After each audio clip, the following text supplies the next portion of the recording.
Selamat datang di channel Cik Gentar, jangan lupa subscribe dan klik tombol loncengnya, agar Cik Gentar bisa tumbuh besar dan tidak jadi anak kecil terus, terima kasih. Bab 99. Mendengar apa yang dikatakan Ding Hao, Ding Wei tidak tahu harus berbuat apa, jadi dia menatap David dengan mata memohon, dan bertanya kepadanya, David, saudaraku tidak mau mendengarkan nasihatku, menurutmu apa yang harus aku lakukan? Saudara Ding, mengapa ada cacat dalam metode kultivasi keluarga Ding Anda? David bertanya langsung kepada Ding Hao. Dikatakan bahwa nenek moyang keluarga Ding kami adalah seorang jenderal militer. Dia diajari oleh orang asing dan mempelajari seni bela diri yang kuat. Untuk menghindari perang, kakek buyut harus pindah ke tempat tinggal sementara, tetapi tiba-tiba terbakar. Kakek buyut mempertaruhkan nyawanya dalam api untuk merampas Peiwan Xinfa milik keluarga Ding. Tetapi dibakar sebagian kecil darinya menyebabkan kekurangan dalam metode mentalitas Peiwan. Ding Hao menjelaskan, lalu berkata, beberapa halaman yang dibakar di belakang metode mentalitas Peiwan adalah intinya.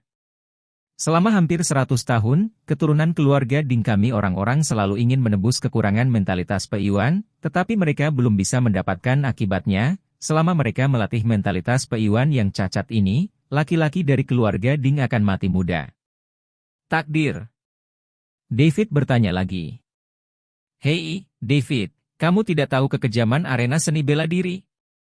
Keluarga seni bela diri kita, jika kita ingin menetap di arena seni bela diri dan memiliki tempat, kita harus memiliki kekuatan. Jika keluarga Ding kita melakukannya tidak memiliki kekuatan tertentu, kita tidak akan dapat bertahan hari ini.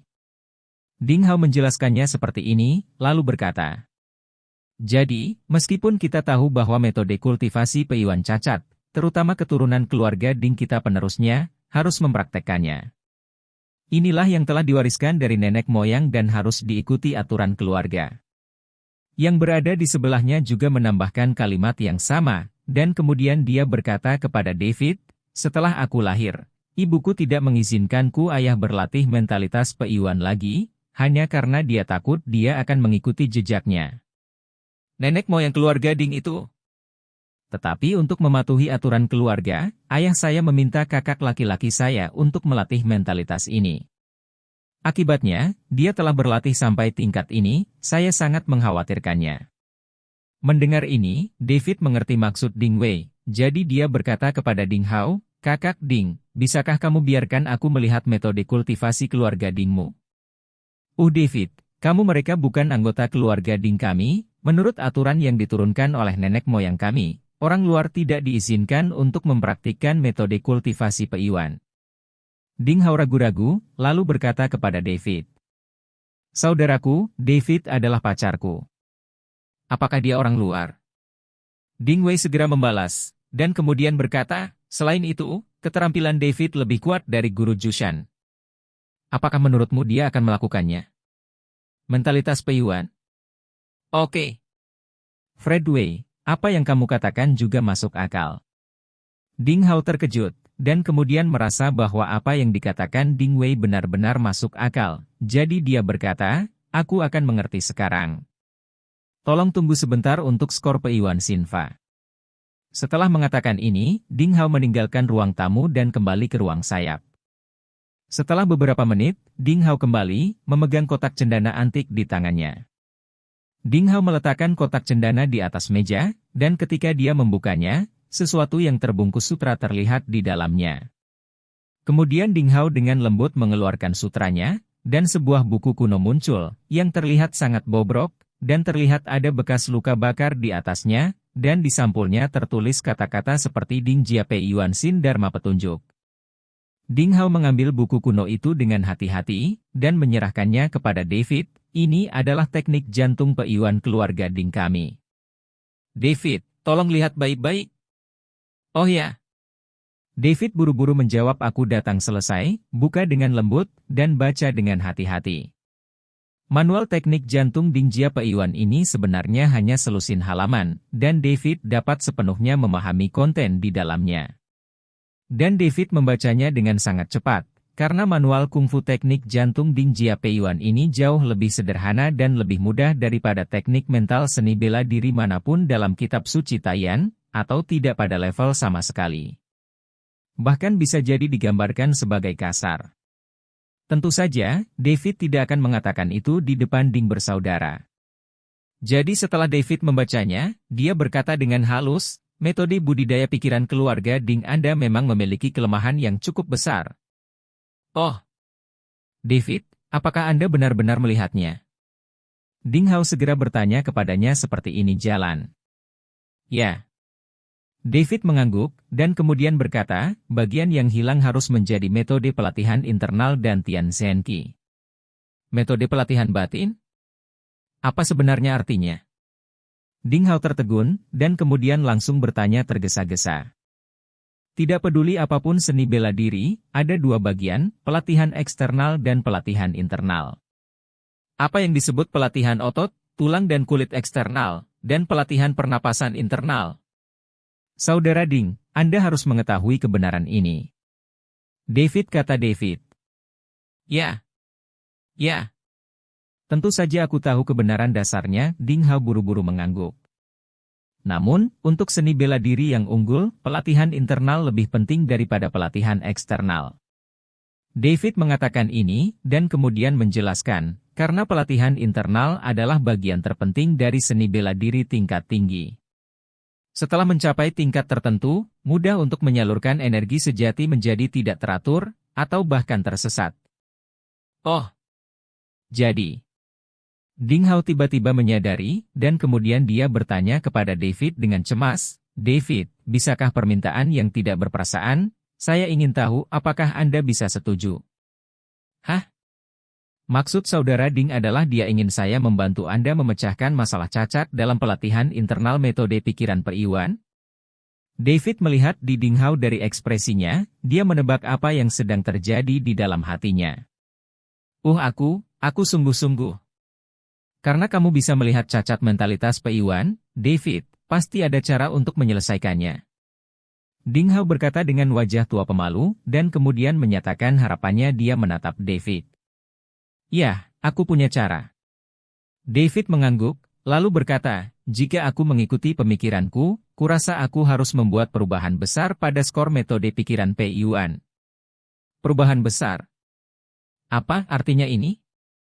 Ding Hao buru-buru bertanya pada David Dao. Mungkin arti meningkatkan seluruh buku. David tidak menyembunyikannya ketika dia mengatakan ini, dan berkata langsung, terus terang, metode hati kultivasi ini sangat baik untukku. Sangat biasa saja. Oh, kalau begitu. Ding Hao tampak sedikit malu, tapi dia juga tahu bahwa David memenuhi syarat untuk mengatakan hal seperti itu, jadi dia memikirkannya dan bertanya pada David, David, bagaimana dengan Anda? Maukah Anda membantu keluarga Ding kami merevisi metode mental Peiwan ini? Setelah mengatakan ini, sikap Ding Hao menjadi sangat rendah hati. David, saya juga tahu bahwa permintaan ini terlalu banyak, tetapi itu terlalu banyak untuk saya dan keluarga Ding. Bagi saya, ini adalah masalah yang sangat penting. Saya harap Anda dapat membantu saya, dan menganggapnya sebagai memenuhi keinginan saya. Sebenarnya, Ding Hao tahu betul di dalam hatinya bahwa itu memang permintaan baginya untuk membuat permintaan seperti itu kepada David, itu terlalu banyak. Karena satu set seni bela diri yang unggul dapat membuat keluarga atau sekte sangat meningkatkan kekuatan keras mereka, dan bahkan bangkit dan berdiri diam. Oleh karena itu, untuk setiap keluarga dan sekte, satu set lengkap mentalitas seni bela diri yang unggul jelas merupakan salah satu harta yang paling berharga. Metode pelatihan internal adalah konten paling inti dari seni bela diri superior. Dapat dikatakan bahwa setiap set seni bela diri tingkat tinggi yang terkenal, metode pelatihan internal telah dipraktikkan berkali-kali oleh para pendahulu, dan bahkan diverifikasi dalam pertempuran yang sebenarnya setelah kekejaman yang tak terhitung jumlahnya dan terjalin dengan darah dan air mata, ada cukup akumulasi dan kesempurnaan. Hehe. Tentu saja David juga tahu pentingnya metode pelatihan internal ini, jadi dia hanya tersenyum dan tidak langsung menyetujui permintaan Ding Hao. David, jika kamu bisa membantuku mempraktikkan mentalitas Peiwan, aku, Ding Hao, pasti akan menanggapi permintaanku jika ada tugas di masa depan, apapun yang terjadi. Melihat senyum David, Ding Hao berpikir dia menginginkannya untuk membuat permintaan, jadi dia hanya menjadi tuan rumah pindah berkata begitu. Tidak perlu kiriman atau apapun. David tersenyum, melirik Ding Wei, dan kemudian berkata, kami adalah orang-orang kami sendiri. Saudara Ding tidak perlu bersikap sopan kepada saya. Anda membutuhkan bantuan saya. Tentu saja aku akan membantumu. Kami akan melakukan yang terbaik. Ya. Ya. Kami adalah orang-orang kami sendiri. Ding Hao segera sadar ketika dia mendengar kata-kata David. Aku akan menyusahkanmu untuk membantuku. Hehe, itu perlu. David tersenyum dan mengangguk, setuju. Ding Wei, yang berada di sebelahnya, melihat mereka berdua bernyanyi bersama, dan wajahnya yang halus tiba-tiba memerah. Kemudian Ding Wei pura-pura cemberut, dan memelototi mereka. Aku berkata, kalian berdua pria besar, bisakah kalian lebih serius? Kenapa kalian selalu membicarakanku? Oke. Mari kita bahas bisnisnya. David melihat tatapan malu-malu Ding Wei. Dia mengambil inisiatif untuk mengembalikan topik itu, dan berkata kepada Ding Hao, Saudara Ding, pergi dan siapkan kertas dan pena untukku, dan aku akan merevisi metode mental Fang Peiyuan sekarang. Bagus. Ding Hao sangat bersemangat sehingga dia segera berbalik dan berlari kembali ke ruang sayap. Segera, Ding Hao mengeluarkan buku catatan dan pena dari ruang sayap dan menyerahkannya kepada David. Setelah David mengambilnya, dia menulis di atasnya tanpa mengucapkan sepatah kata pun, itu seperti naga dan ular setelah. Sekitar 1 jam, David menyelesaikan versi revisi dari Peiyuan Xinfa. Kakak Ding, lihat dulu, dan jika kamu menemukan sesuatu yang tidak kamu mengerti, kamu bisa langsung bertanya padaku. David menyerahkan metode pikiran Peiyuan yang telah direvisi kepada Ding Hao. Oh. Ya. Ya. Ding Hao menahan kegembiraannya, mengambilnya dan membacanya dengan cermat. Segera, mata Ding Hao melebar. Karena metode kultivasi ini benar-benar diubah oleh David, bahkan bisa dikatakan sebagai metode kultivasi versi baru. Selain itu, konten dalam versi ini telah meningkat pesat dalam hal konten dan kesulitan dibandingkan dengan Peiyuan Xinfa asli, dan bahkan memiliki banyak aspek esoterik. Semakin banyak Ding Hao melihat ke bawah, semakin sulit jadinya, dan bahkan ada banyak tempat yang menurutnya sulit untuk dipahami. David, ini versiku, sepertinya aku tidak memahaminya. Ding Hao berkata pada David dengan senyum masam tak berdaya. Itu normal untuk tidak mengerti dengan baik. David tersenyum, dan tiba-tiba bertanya pada Ding Hao, Kakak Ding, apakah dunia seni bela dirimu mandek pada tahap tertentu untuk waktu yang cukup lama? Bab 100. Sebenarnya, saya mencapai alam raja bela diri 3 tahun lalu, dan dalam 3 tahun terakhir, saya tidak berhenti bekerja keras, tetapi saya hanya berlatih sampai tingkat menengah alam raja bela diri. Sepertinya saya terjebak di sini dan tidak pernah membaik. Sudah. Jawab Ding Hao dengan jujur. Kemudian dia bertanya kepada David, apa alasannya? Itu harus dibatasi oleh metode kultivasi dan bakatnya sendiri. David berpikir sejenak, dan berkata kepada Ding Hao, baiklah, Saudara Ding, saya akan mengajarimu sekarang. Cara untuk meningkatkan bakat seseorang dengan cepat. Oh, meningkatkan bakat seseorang dengan cepat. Kamu tahu metode ajaib seperti itu? Mata Ding Hao melebar segera setelah mendengar ini, dengan ekspresi tidak percaya. Karena dalam perjalanan seni bela diri, jika Anda ingin meningkatkan ranah Anda, itu sangat berkaitan dengan bakat Anda sendiri, sangat sulit untuk meningkatkan bakat Anda. Metode ini, kebetulan aku mengetahuinya. David mengangguk, dan kemudian mengingatkan Ding Hao, metode ini paling cocok untuk belajar dan berlatih. Ayo keluar. Jadi Ding Hao, David, dan Ding Wei pergi ke halaman bersama. David menemukan ruang terbuka di halaman, berpose, dan berkata kepada Ding Hao, Kakak Ding, ikuti gerakanku dan latih dulu. Ding Hao awalnya adalah seorang idiot bela diri, dan penglihatannya secara alami luar biasa. Begitu dia melihat rangkaian latihan yang dimulai David Kyun ini, dia tahu itu luar biasa.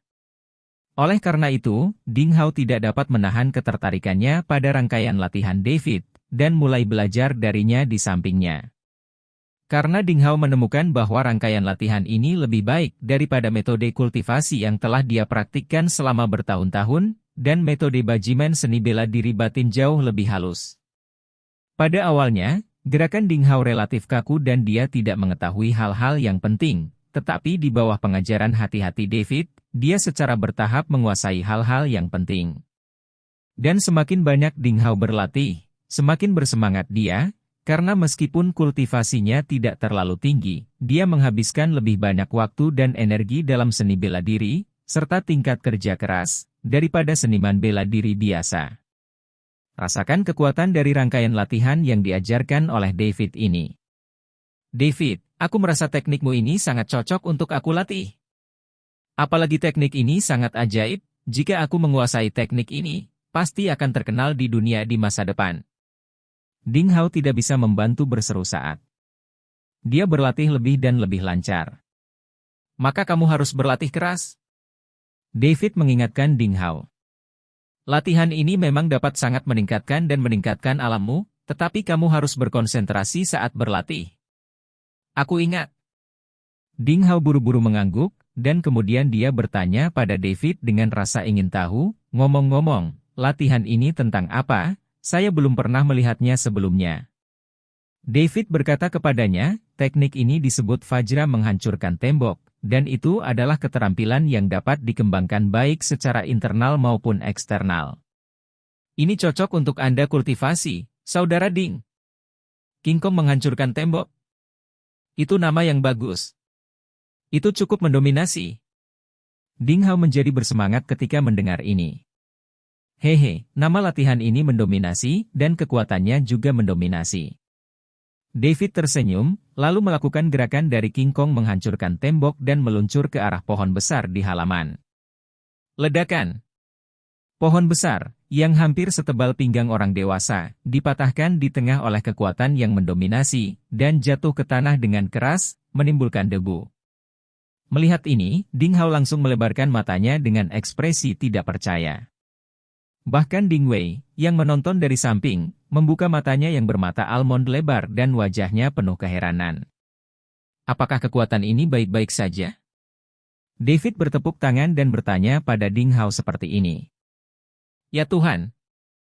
Bukankah ini kekuatan ini terlalu kuat? Ding Hao kembali sadar saat ini, dia bergegas ke pohon yang patah dan memeriksanya dengan hati-hati. Sambil memeriksa, Ding Hao bergumam pada dirinya sendiri, jika pukulan ini mengenai dia, maka Raja Bela Diri tidak cukup untuk menonton. Saya khawatir hanya ahli seni bela diri yang dapat menahannya. Raja Kong, jika Anda telah berlatih secara ekstrim, Anda seharusnya tidak memiliki masalah melawan master seni bela diri. Kata David kepada Ding Hao dengan percaya diri. Karena Vajra Breaking the Wall ini sebenarnya adalah latihan level awal yang tercatat dalam kitab suci Taiyan. Dibandingkan dengan keterampilan 10 sekte seni bela diri teratas, mereka tidak kalah, dan bahkan memiliki beberapa keunggulan yang samar. Itu sebabnya David berani mengatakan hal seperti itu. Mendengar kata-kata David, Ding Hao menjadi lebih bersemangat. Dia percaya bahwa David tidak akan pernah menjadi orang yang tidak mengatakan apa-apa, jadi dia berteriak dengan penuh semangat, aku harus membuat pintu ini belajar menguasai seni bela diri. Aku ingin menjadi master seni bela diri. Hehe, kakak Ding, selama kamu bekerja keras, suatu hari kamu akan menjadi master seni bela diri. David tersenyum dan berkata kepada Ding Hao. Aku akan bekerja keras untuk berlatih. Ding Hao mengangguk dengan tergesa-gesa, tetapi air mata tiba-tiba memenuhi matanya. David, terima kasih banyak. Apakah kamu tidak tahu? Harapan terbesarku adalah membuat keluarga Ding terkenal di seluruh dunia lagi dan memunculkan kembali kemuliaan leluhur mereka. Teman-teman, aku tidak perlu mengucapkan terima kasih. Aku juga ingin melihat kakak Ding menjadi terkenal di dunia dan memajukan seni bela diri Ding. Kata David sambil tersenyum. Jangan khawatir. Dengan latihan yang begitu kuat, saya pasti akan mengorbankan hidup saya untuk melatihnya. Ding Hao menunjukkan tampilan yang sangat ditentukan. Saudaraku, kamu adalah satu-satunya bibit dari keluarga Ding kami. Tugas membawa keluarga ada padamu.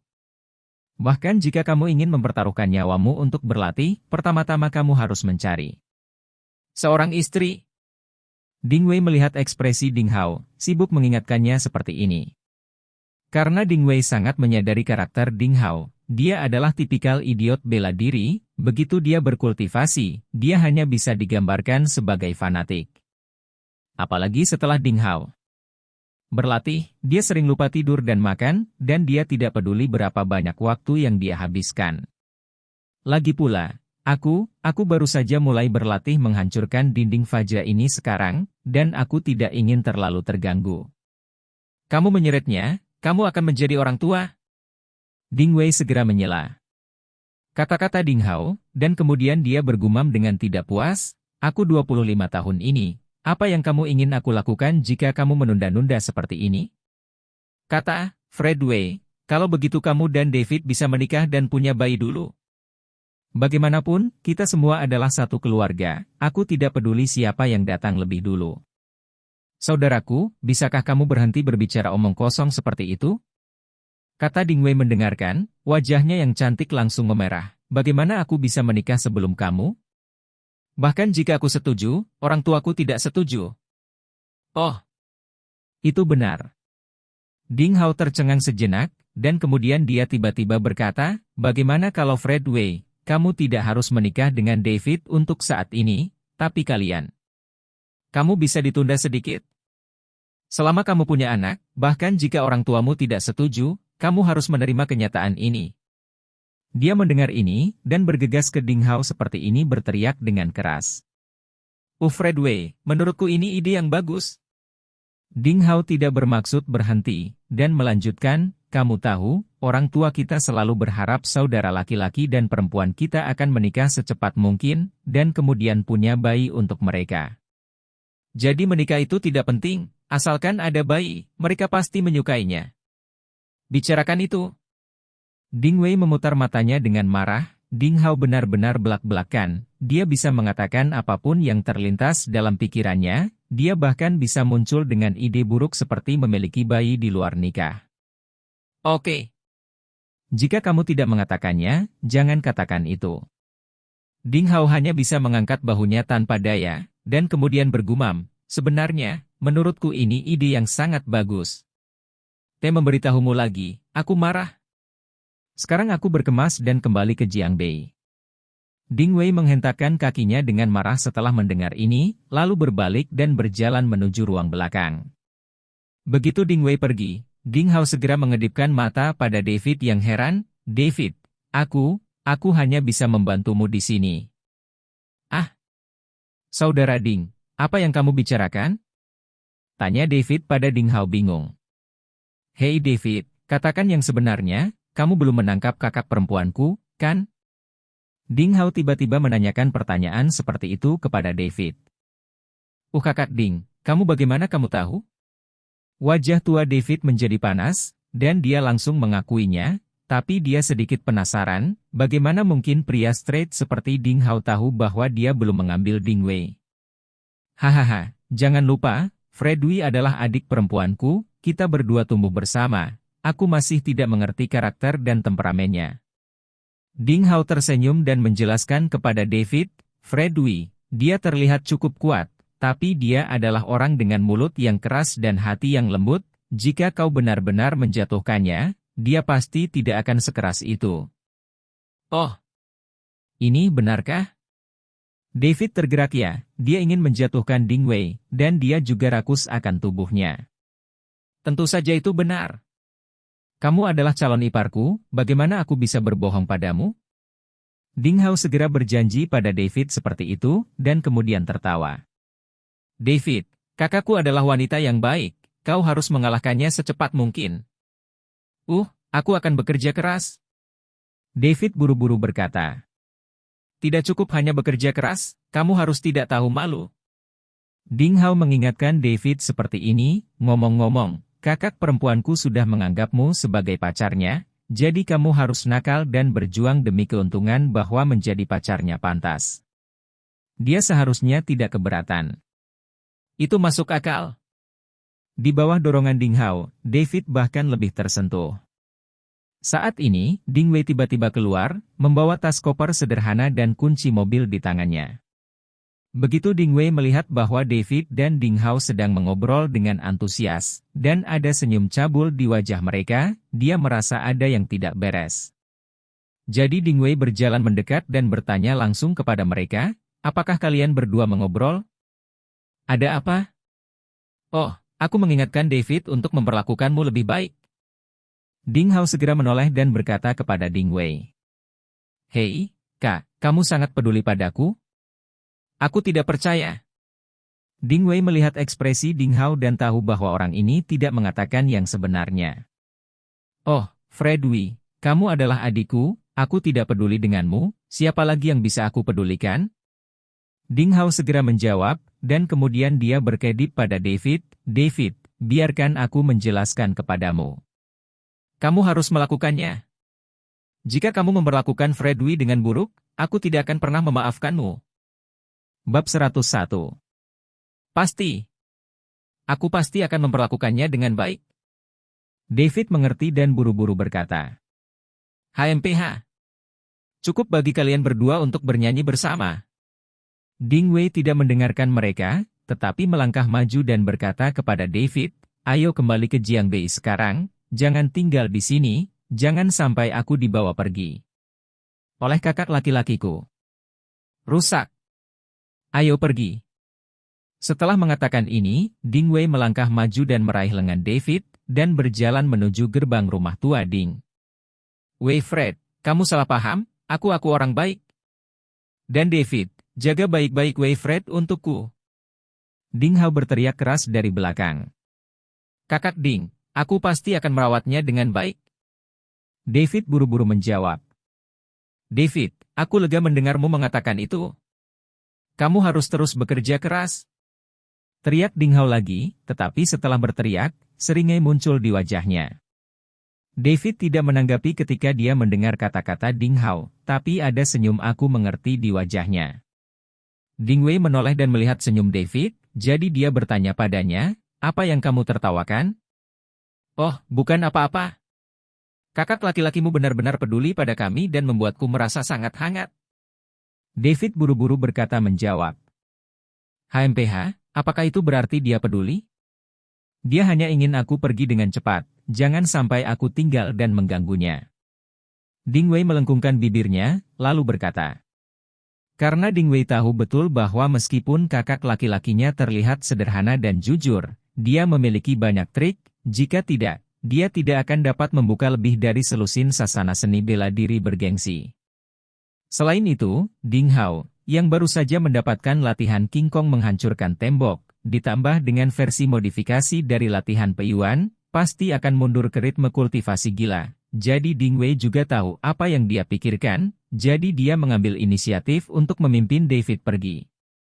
Ding Wei mengambil mobil, membawa David, dan meninggalkan rumah tua keluarga Ding, menuju Jiangbei. Setelah sampai di jalan tol Jiangbin, butuh waktu sekitar 1,5 jam untuk tiba di kota Jiangbei. Saat ini sudah malam, dan mobil kebetulan melewati pusat kota, jadi Ding Wei dan David menemukan restoran terdekat dan makan malam. Ketika dia keluar untuk check out setelah makan malam, Ding Wei berkata kepada David, David, sudah larut, aku akan membawamu kembali untuk beristirahat. David mengeluarkan ponselnya untuk memeriksa waktu, sudah jam 8 malam. Jam di malam hari, jadi dia berkata kepada Ding Wei, Saudari Wei, ini baru jam 8 malam. Masih terlalu dini untuk kembali beristirahat, dan saya tidak lelah, dan saya dalam semangat yang baik. Lalu apa yang ingin kamu lakukan? Ding Wei hanya bertanya pada David seperti jalan ini. Kakak Wei, kenapa kita tidak pergi keluar dan bersenang-senang? David memandang Ding Wei sambil tersenyum, kami telah mengkonfirmasi hubungan antara pacar dan pacar sekarang, dan kami belum bermain bersama. Oke. Lalu kemana kamu ingin pergi? Apakah kamu bermain? Ding Wei menatap David dan bertanya. Aku baru saja selesai makan, dan aku tidak ingin pergi terlalu jauh, jadi ayo jalan-jalan di sekitar sini. Kata David kepada Ding Wei. apakah ada tempat yang cocok untuk berjalan-jalan di sekitar sini? Ding Wei terkejut, lalu bertanya pada David seperti ini. Hehe, Sister Wei, kamu seharusnya tahu tentang Tanggul Dongjiang, kan? David bertanya pada Ding Wei seperti ini. Tentu saja saya tahu. Tanggul Dongjiang adalah tanggul sungai di sepanjang sungai Dongjiang di kota Jiangbei. Ini dibangun dengan baik. Saya sering berkendara di bawah tanggul di pagi hari, dan kemudian lari pagi di atasnya. Kata Ding Wei langsung. Kakak Wei, apakah kamu pernah ke Tanggul Dongjiang di malam hari? David bertanya pada Ding Wei lagi. Ini bukan. Ding Wei segera menggelengkan kepalanya. Pemandangan malam Tanggul Dongjiang di malam hari jauh lebih indah daripada siang hari. David berkata kepada Ding Wei, lingkungan ini sangat dekat dengan Tanggul Dongjiang, dan kamu bisa berjalan ke sana. Ayo jalan-jalan dan lihat pemandangan malamnya. Ding Wei merasa ini adalah hal yang sangat romantis, jadi dia setuju. Keduanya meninggalkan restoran dan berjalan bersama menuju Tanggul Dongjiang. Setelah sekitar 10 menit, keduanya tiba di Tanggul Dongjiang. Tanggul Dongjiang ini adalah tanggul di sepanjang sungai di kota Jiangbei. Tanggul ini sangat panjang, dengan panjang penuh puluhan kilometer, mengelilingi setidaknya setengah dari kota Jiangbei. Dan setelah bertahun-tahun dibangun, Tanggul Dongjiang telah dibangun dengan sangat indah, menjadi pemandangan indah di kota Jiangbei. Apalagi di Tanggul Dongjiang pada malam hari, tidak hanya rindangnya pepohonan dan bunga-bunga indah, tetapi juga berbagai sarana hiburan dan sarana kebugaran umum. Oleh karena itu banyak orang yang jalan-jalan dan berolahraga di Tanggul Dongjiang pada malam hari, dan jumlah orang sebenarnya adalah lebih tinggi daripada siang hari. Setelah keduanya sampai di tanggul, angin sungai yang menyegarkan bertiup masuk. Melihat kelap-kelip lampu di kejauhan dan langit bertabur bintang membuat orang merasa segar kembali. Tanpa diduga, malam di Tanggul Dongjiang begitu indah. Ding Wei tidak bisa menahan diri untuk berkata, melihat pemandangan indah di tanggul. Hehe, ini pemandangan yang sangat indah. Saudari Wei, kamu baru mengetahuinya sekarang. Itu menyia-nyiakan banyak pemandangan yang indah. David tertawa seperti ini. Oke. Aku benar-benar tidak memperhatikan ini sebelumnya. Ding Wei mengangguk, dan kemudian dia tiba-tiba bertanya pada David, kamu tahu betul, apakah kamu sering datang ke Tanggul Dongjiang di malam hari? Ya. David menganggukkan kepala, lalu berkata, aku dan mantan pacarku sering berjalan-jalan di Tanggul Dongjiang. Kamu dan dia cukup romantis. Ding Wei merasa masam ketika mendengar kata-kata itu, dan kemudian berkata kepada David, kalau begitu, kamu juga akan menggunakan trik menggoda mantan pacarmu untuk melawanku? Saudari Wei, jangan salah paham ah. David dengan cepat melambaikan tangannya, lalu menghela nafas, aku bukan penduduk asli Jiangbei, tapi aku sudah berada di kota ini selama lebih dari 5 tahun, sejak lulus dari kuliah sampai bekerja, tapi sebagian besar gajiku diambil oleh mantan pacarku aku pergi. Jadi aku tidak punya banyak uang untuk mengajaknya nonton film, makan atau apalah. Jadi aku hanya bisa pergi untuk jalan-jalan di tepi sungai Dongjiang. Oh, kau bajingan malang. Ding Wei juga tahu tentang masa lalu David, jadi bersimpatilah padanya. Bagiku, Tanggul Dongjiang ini adalah salah satu dari sedikit kenangan indah yang kumiliki tentang Jiangbei, jadi aku membawamu ke sini, dan itu tidak ada hubungannya dengan mantan pacarku. David berkata kepada Ding Wei, kurasa, dengan ini cara yang bagus untuk wanita yang saya suka datang ke sini untuk jalan-jalan. Sangat cantik, bawa saja aku berkeliling. Oke. David tidak bisa berharap lebih, dan segera melangkah maju untuk memegang lengan Ding Wei erat-erat, dan membawanya berjalan di tanggul. Orang ini David tidak hanya memegang lengan Ding Wei, tetapi juga dengan sengaja menariknya ke sisinya, dan kemudian meraih pinggang rampingnya.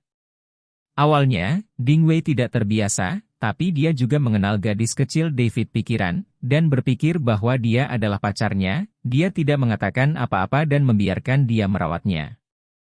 Melihat bahwa Ding Wei tidak keberatan, David diam-diam senang, jadi ketika dia berjalan, dia selalu saling bergesekan dengan sengaja atau tidak sengaja.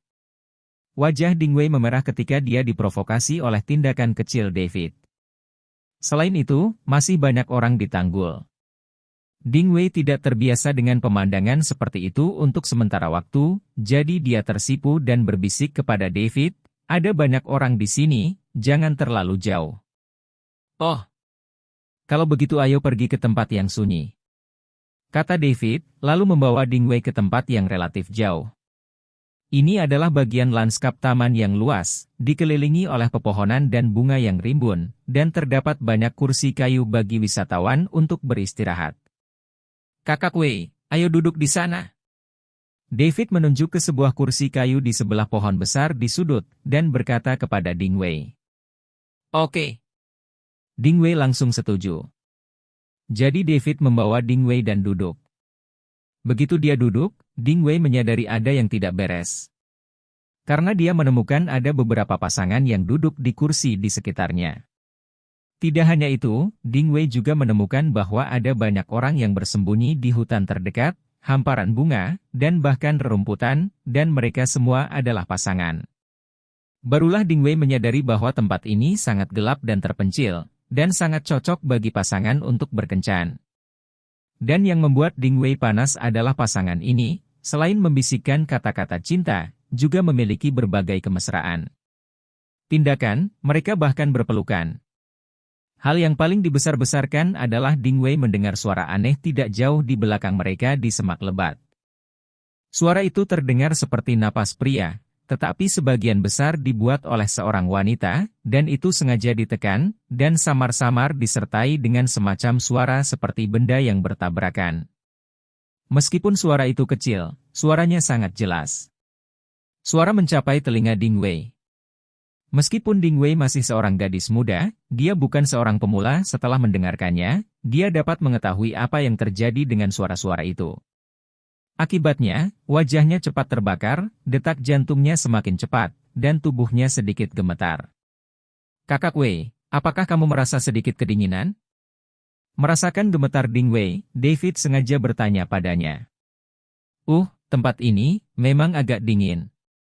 Ding Wei sangat malu untuk mengatakan yang sebenarnya, jadi dia harus menjawab niat David. "Oh, kalau begitu aku akan memberimu kehangatan," kata David sambil menarik Ding Wei ke dalam pelukannya. "Jangan memaksakan dirimu terlalu keras." Ding Wei semakin tersipu, dan menjadi lebih gugup, dan buru-buru mengatakan sesuatu kepada David dengan suara rendah. "Oh, Sister Wei, kita berdua adalah pacar dan pacar sekarang. Apakah tidak apa-apa jika aku melakukan ini?" David segera berkata kepada Ding Wei. "Selain itu, ketika kita berada di sasana bela diri, kita semua sangat dekat. Aku hanya ingin memelukmu sekarang, jadi kamu tidak perlu gugup. Diizinkan untuk main-main di sini." Wajah Ding Wei menjadi panas, tetapi dia juga tahu bahwa itu dapat dimengerti oleh David untuk melakukannya, jadi dia mengingatkan David dengan suara rendah. "Jangan khawatir, Sister Wei, aku tidak akan main-main." David memeluk Ding Wei lebih erat sambil mengatakan ini. Tubuh Ding Wei bergetar, tetapi dipeluk lebih erat oleh David, jadi dia tidak punya pilihan selain menyerah berjuang. Nyatanya, Ding Wei tidak menolak untuk melakukan tindakan intim dengan David, tapi dia merasa ada terlalu banyak orang di sekitarnya, jadi dia merasa sangat malu, dan merasa sangat gugup. Terlebih lagi, saat ini, bagaimanapun caranya Ding Wei bodoh, dan juga menebak apa yang dipikirkan David. Jadi Ding Wei berinisiatif untuk menemukan topik. "David, ayo ngobrol dulu.